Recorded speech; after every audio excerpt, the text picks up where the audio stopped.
नमस्कार दोस्तों, आइए बात करते हैं शेयर मार्केट के बारे में।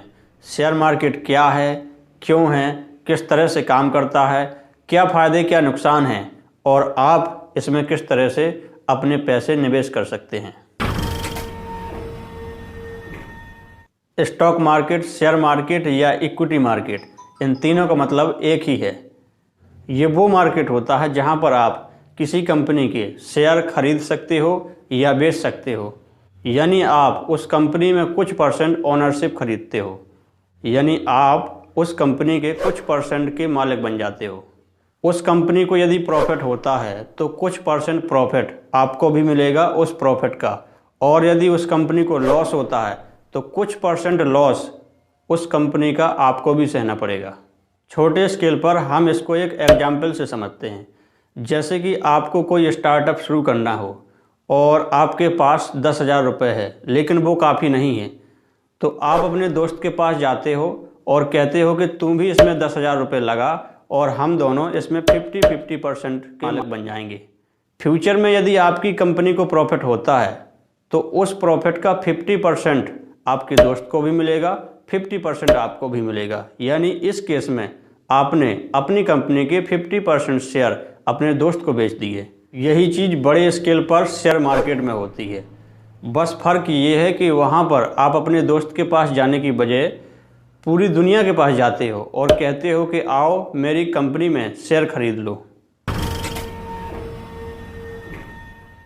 शेयर मार्केट की शुरुआत आज से करीब 400 वर्ष पहले हुई थी।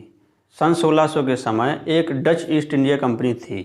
जैसे कि एक ब्रिटिश ईस्ट इंडिया कंपनी थी, वैसे ही एक डच ईस्ट इंडिया कंपनी थी, जो कंट्री आज के समय पे नीदरलैंड है। उस ज़माने में लोग जहाज़ों से दुनिया की खोज किया करते थे। उस समय पे पूरी दुनिया का नक्शा डिस्कवर नहीं हुआ था, तो ये कंपनियां जहाज़ों को दूसरे देशों और दूसरी दुनिया की खोज करने के लिए भेजा करती थी, व्यापार करने के लिए दूर दूर तक भेजा करती थी। ये सफ़र दोस्तों हज़ारों किलोमीटर का होता था, इसमें बहुत सारा पैसा लगता था और उस समय इतना पैसा किसी एक व्यक्ति के पास नहीं हुआ करता था। तो इन्होंने ओपनली ऑफ़र किया आम लोगों को कि आओ हमारे जहाज़ों में पैसा लगाओ, और जब ये जहाज़ किसी दूसरे देश, किसी दूसरी दुनिया जाएंगे, वहाँ से जो धन और जो पैसा लेकर आएंगे तो एंड में कुछ पैसा आपको भी दिया जाएगा आपके शेयर के अनुसार। तो ये काम बहुत रिस्की हुआ करता था दोस्तों। उस टाइम पर आधे से ज़्यादा जहाज़ तो लौट कर ही नहीं आते थे। कुछ तो गुम हो जाते थे, कुछ टूट जाते थे, कुछ लूट लिए जाते थे। तो इन्वेस्टर्स ने सोचा कि एक जहाज़ पे पैसा लगाने से अच्छा है कि हम लोग 5-6 जहाज़ में पैसा लगाएंगे, तो उससे चांस ये होगा कि एक ना एक जहाज़ तो वापस लौट कर आएगा ही। तो एक जहाज़ मल्टीपल इन्वेस्टर्स के पास जाकर पैसे को इकट्ठा करता था। तो ये पूरा सिस्टम कहीं ना कहीं एक शेयर मार्केट बन गया। देखते ही देखते ये सिस्टम बहुत ज़्यादा सक्सेसफुल हो गया दोस्तों, क्योंकि कंपनियों को जब पैसों की कमी हुआ करती थी तो वो आम लोगों से पूरी हो जाया करती थी और आम लोगों को यहाँ पर अच्छा पैसा कमाने का मौका मिल जाता था। आपने हिस्ट्री की किताबों में पढ़ा होगा कि उस टाइम पे ईस्ट इंडिया कंपनी और डच ईस्ट इंडिया कंपनी कितनी ज़्यादा अमीर बन गई थी, और आज के समय में ऑलमोस्ट सभी कंट्रियों में अपना एक स्टॉक एक्सचेंज है और सभी कंट्री बहुत ज़्यादा स्टॉक मार्केट के ऊपर डिपेंडेंट बन चुकी हैं। स्टॉक एक्सचेंज वो जगह है दोस्तों जहां पर लोग कंपनियों के शेयर को खरीदते और बेचते हैं।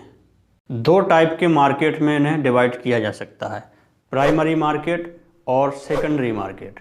प्राइमरी मार्केट वो मार्केट होता है दोस्तों जहां पर कंपनियां आकर अपने शेयर्स को बेचती हैं। अब ये कंपनियों के ऊपर डिपेंड है दोस्तों कि वो अपनी कंपनी के शेयर्स का प्राइस कितना रखना चाहती हैं।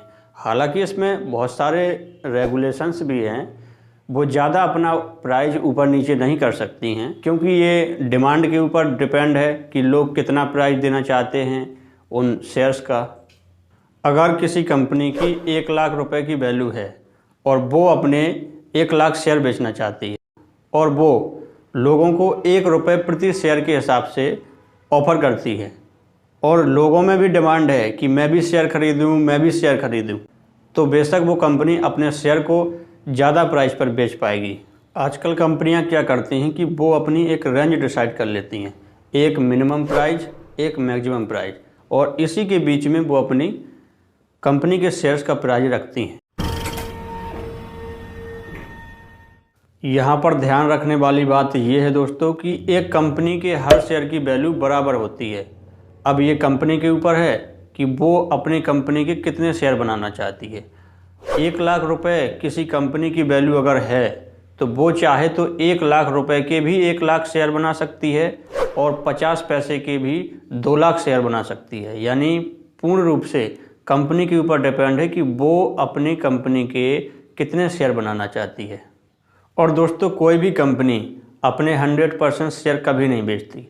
जो उस कंपनी का ओनर होता है वो हमेशा 50% से ज़्यादा शेयर अपने पास रखता है, क्योंकि उसके पास डिसीजन मेकिंग पावर होती है। और यदि वो अपने 100% शेयर बेच देता है तो जिन लोगों ने उस कंपनी के शेयर खरीदे हैं उनके पास डिसीजन मेकिंग पावर आ जाएगी और वो फिर इस कंपनी के लिए डिसीजन ले सकते हैं। इसलिए कोई भी व्यक्ति अपनी कंपनी का 100% शेयर कभी नहीं बेचता।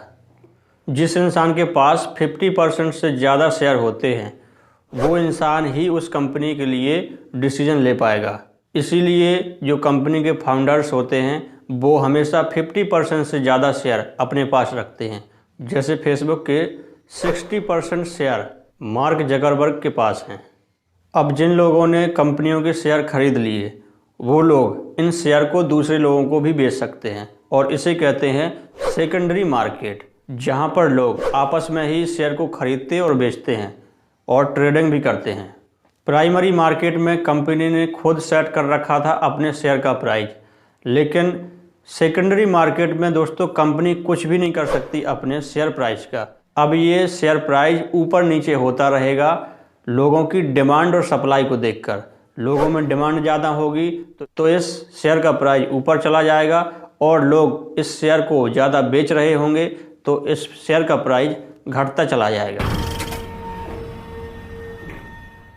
लगभग हर बड़ी कंपनी में अपनी एक स्टॉक एक्सचेंज होती है और इंडिया में भी 2 सबसे पॉपुलर स्टॉक एक्सचेंज हैं। नंबर 1 BSE यानी बॉम्बे स्टॉक एक्सचेंज, इसमें लगभग 5400 कंपनियां रजिस्टर्ड हैं। और दूसरी है NSE नेशनल स्टॉक एक्सचेंज, इसमें भी लगभग 1700 कंपनियां रजिस्टर्ड हैं।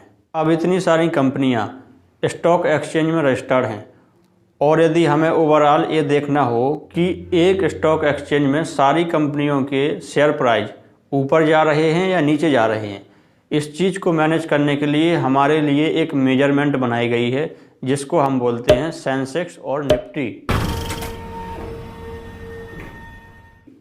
सेंसेक्स बॉम्बे स्टॉक एक्सचेंज की टॉप 30 कंपनियों का ट्रेंड दिखाता है। ये बताता है कि BSE की टॉप 30 कंपनियों के शेयर प्राइस ऊपर जा रहे हैं या नीचे जा रहे हैं, इस चीज़ को ये दर्शाता है। सेंसेक्स का फुल फॉर्म सेंसिटिविटी इंडेक्स भी यही दर्शाता है। सेंसेक्स का जो नंबर है दोस्तों, ये आज की डेट में 58,000 के करीब पहुंच गया है, लेकिन इस नंबर की खुद में कोई ज़्यादा वैल्यू नहीं है। आप जब इसे पास्ट से कंपेयर करेंगे तो आपको इस नंबर की वैल्यू समझ में आएगी। वो तो शुरू में जब 30 कंपनियों का एक एवरेज प्राइस देखा गया था उस समय कोई नंबर इन्होंने डिसाइड कर लिया। वो 50 सालों में बढ़ते बढ़ते आज 58,000 के आसपास पहुंच गया है। यानी 30 कंपनियों का एक कंबाइन करके शेयर प्राइस रहता है। तो अब ये नंबर ये दिखाता है कि 50 सालों में ये 30 कंपनियों का शेयर प्राइस कितना ऊपर गया है। ऐसे ही दोस्तों हमारा निफ्टी इंडेक्स भी है, national plus 50, national stock exchange की टॉप 50 कंपनियों का शेयर प्राइस का ऊपर नीचे का क्या ट्रेंड चल रहा है ये हमको निफ्टी दिखाता है। अगर किसी कंपनी को किसी स्टॉक एक्सचेंज में जाकर अपने शेयर्स को बेचना है तो इसे कहेंगे पब्लिक लिस्टिंग कराना। और यदि कोई कंपनी इस काम को पहली बार कर रही है तो उसे बोलते हैं IPO यानी कि इनिशियल पब्लिक ऑफरिंग। पब्लिक को पहली बार अपने शेयर्स बेचना, यानी पब्लिक को पहली बार अपने शेयर ऑफर कर रहे हो। ईस्ट इंडिया कंपनी के समय ये काम करना बहुत आसान था दोस्तों। उस समय कोई भी इंसान अपनी कंपनी को लाकर पब्लिक के सामने अपने शेयर बेच सकता था। लेकिन आज के समय में ये प्रोसीजर बहुत ही लंबा और कॉम्प्लिकेटेड है, और होना भी चाहिए दोस्तों, क्योंकि सोच के देखिए स्कैम करना कितना आसान हो जाएगा लोगों के लिए। कोई भी इंसान फेक कंपनी बनाकर स्टॉक एक्सचेंज में उसे रजिस्टर कराएगा और कहेगा कि देखो ये मेरी कंपनी है, इसकी इतनी ज़्यादा वैल्यू है, पास्ट में इसने ऐसे ऐसे काम किए हैं, और लोगों को बेवकूफ़ बना करके बहुत सारा पैसा इकट्ठा कर करके यहाँ से भाग जाएगा। तो बहुत ही आसान हो गया ना स्कैम करना। और दोस्तों, इंडिया ने पहले भी ऐसे बहुत से स्कैम देखे हैं। हर्षद मेहता स्कैम, सत्यम स्कैम, ये सारी चीज़ें वही हैं। इन्होंने पहले अपनी स्टॉक एक्सचेंज में लिस्टिंग कराई, इसके बाद पैसा इकट्ठा किया और यहाँ से भाग गए। तो धीरे धीरे जैसे जैसे ये स्कैम होते गए, वैसे वैसे स्टॉक एक्सचेंज ने अपने प्रोसीजर को और स्ट्रॉन्ग बनाया, रूल एंड रेगुलेशन को बहुत ज़्यादा जटिल बनाया, जिसकी वजह से आज बहुत ज़्यादा कॉम्प्लिकेटेड रूल हैं। Security and exchange board of India, SEBI, ये एक रेगुलेटरी बॉडी है। ये इन सभी चीज़ों को देखती है कि कौन सी कंपनी को शेयर मार्केट में लिस्ट किया जा रहा है, सही तरीके से किया जा रहा है या नहीं। अगर आपको दोस्तों अपनी कंपनी को सेबी में रजिस्टर्ड कराना है तो सेबी के मानदंडों पर खरा उतरना होगा, और सेबी के मानदंड बहुत ही ज़्यादा जटिल हैं। जैसे आपकी कंपनी के अकाउंटेंट्स पर काफ़ी चेक्स एंड बैलेंस होना चाहिए। कम से कम 2 ऑडिटर्स ने आपकी कंपनी के अकाउंटिंग को चेक किया हो। 3 साल लग सकते हैं आपको इस पूरे प्रोसीजर में। 50 से ज़्यादा शेयर होल्डर्स आपके पास ऑलरेडी होने चाहिए यदि आपको अपनी कंपनी को पब्लिक लिस्टिंग कराना है तो। और जब आप अपनी कंपनी के शेयर्स बेचने जाओगे, यदि लोगों में आपकी कंपनी के शेयर्स की डिमांड ना हुई तो सेबी आपकी कंपनी को स्टॉक मार्केट से हटा भी सकती है। दोस्तों, अब बात करते हैं कि आप कैसे शेयर मार्केट में अपने पैसे इन्वेस्ट कर सकते हो। ईस्ट इंडिया के ज़माने में तो आप उस डॉक्स पर जाते थे जहां पर जहाज़ निकल रहे होते थे, और वहां पर आप जहाज़ों के शेयर खरीद सकते थे और बेच भी सकते थे। इंटरनेट के आने से पहले आपको ये काम बॉम्बे स्टॉक एक्सचेंज की बिल्डिंग में जाकर करना होता था। लेकिन दोस्तों, अब इंटरनेट के आने के बाद आपको सिर्फ शेयर खरीदने के लिए 3 चीज़ों की आवश्यकता होती है। Number 1 bank account, number 2 trading account, और number 3 demat account. Bank account इसलिए क्योंकि आपको किसी कंपनी के शेयर खरीदने के लिए पैसों की आवश्यकता होगी, और ट्रेडिंग अकाउंट इसलिए कि आप ट्रेड कर सकें, किसी कंपनी के शेयर में पैसे को इन्वेस्ट कर सकें, और डीमैट अकाउंट इसलिए कि आप उस खरीदे हुए शेयर को, स्टॉक को आप रख सकें एक डिजिटल फॉर्म में, यानी जो आपने शेयर खरीदे हैं वो आपके पास रहें डिजिटल फॉर्म में। दोस्तों, आजकल ज़्यादातर बैंक 3-in-1 अकाउंट खोलने लगे हैं, जिसमें आपको ये तीनों प्रकार के अकाउंट एक ही अकाउंट में इन्वॉल्व मिलेंगे। दोस्तों, जो लोग शेयर मार्केट में ट्रेडिंग या इन्वेस्टमेंट करते हैं उन्हें हम बोलते हैं रिटेल इन्वेस्टर्स, यानी आम लोग जो शेयर मार्केट में इन्वेस्ट करना चाहते हैं। उन रिटेल इन्वेस्टर्स को शेयर मार्केट में इन्वेस्ट करने के लिए एक ब्रोकर की आवश्यकता होती है। ये ब्रोकर बायर्स को और सेलर्स को एक साथ मिलाने का काम करता है। अब ये ब्रोकर हमारे लिए हमारी बैंक भी हो सकती है, या कोई थर्ड पार्टी ऐप भी हो सकता है, या कोई प्लेटफॉर्म भी हो सकता है। जब आप ब्रोकर के थ्रू स्टॉक मार्केट में इन्वेस्टमेंट करते हैं तो ये ब्रोकर अपना खुद का कुछ कमीशन रख लेते हैं, और हम इसे बोलते हैं ब्रोकरेज रेट। ज़्यादातर बैंक अपना ब्रोकरेज रेट चार्ज करते हैं लगभग 1% तक, लेकिन दोस्तों ये 1% काफ़ी ज़्यादा होता है। आप यदि इसे सही से सर्च करेंगे तो बहुत सारे ऐसे प्लेटफॉर्म, बहुत सारे ऐसे थर्ड पार्टी ऐप भी हैं जो ब्रोकरेज रेट 0.01 तक लेते हैं। जो लोग ज़्यादा ट्रेडिंग करते हैं, यानी बहुत सारे स्टॉक आज के दिन ही खरीदे और आज के दिन ही उन सारे स्टॉकों को बार बार बेचा, तो बहुत सारा पैसा उनका इसी ब्रोकरेज फीस में ही चला जाता है। और जो लोग लॉन्ग टाइम के लिए इन्वेस्टिंग करते हैं तो उनको ब्रोकरेज रेट से इतना ज़्यादा फर्क नहीं पड़ता, क्योंकि उन्हें सिर्फ एक बार ही पे करना होता है। दोस्तों, इन्वेस्टिंग और ट्रेडिंग दोनों अलग अलग चीज़ें हैं। इन्वेस्टिंग का मतलब होता है कि आपने कुछ पैसा लगाया, किसी कंपनी के शेयर्स आपने खरीदे और उसे लॉन्ग टाइम के लिए आपने छोड़ दिया, उसे ऐसे ही रहने दिया। और जो ट्रेडिंग होती है, ट्रेडिंग में क्या करते हैं आप कि आपने कुछ पैसा कुछ शेयर में लगाया, फिर कुछ पैसा दूसरे शेयर में लगाया और ऐसे ही जल्दी जल्दी आपने बहुत सारे शेयर खरीदे और आज के दिन ही आपने उन शेयर को बेच भी दिया। यानी बहुत जल्दी जल्दी आप खरीदने और बेचने का काम करते हो, तो इसे हम ट्रेडिंग कहते हैं। इंडिया में बहुत सारे ऐसे लोग हैं जो दिन भर बैठ करके यही ट्रेडिंग करते रहते हैं। यानी ट्रेडिंग अपने आप में खुद एक जॉब की तरह है। तो सबसे इम्पोर्टेंट सवाल यहाँ पर ये उठता है कि क्या आपको शेयर मार्केट में इन्वेस्टमेंट करनी चाहिए, क्योंकि बहुत सारे ऐसे लोग हैं जो इसे जुए से कंपेयर करते हैं, इसे गैम्बलिंग कहते हैं, क्योंकि दोस्तों इसमें बहुत सारा रिस्क होता है। दोस्तों अगर आपको नहीं पता कि वो कंपनी किस टाइप की है, कंपनी की पास्ट की परफॉर्मेंस कैसी रही, कंपनी के फाइनेंशियल पैरामीटर कैसे हैं, कंपनी के अकाउंटमेंट स्टेटमेंट कैसी रही, यानी आपको कंपनी के बारे में कोई भी इन्फॉर्मेशन नहीं है, तो ये दोस्तों आपके लिए जुए खेलने जैसा ही है। क्योंकि दोस्तों आपको कुछ भी नहीं पता, आपको कोई भी आइडिया नहीं है कि ये कंपनी फ्यूचर में कैसा परफॉर्म करेगी। बस आप लोगों की बात को सुन करके आए हैं कि लोग कह रहे हैं कि इस कंपनी के शेयर खरीद लो, ये फ्यूचर में अच्छा रिटर्न देगी, और आप इसीलिए उसमें पैसा इन्वेस्ट कर रहे हो। तो दोस्तों आपको ऐसा बिल्कुल भी नहीं करना चाहिए, इसमें बहुत बड़ा रिस्क होता है, क्योंकि जब तक आपको कोई जानकारी नहीं है तो आपको ऐसा रिस्क नहीं लेना चाहिए।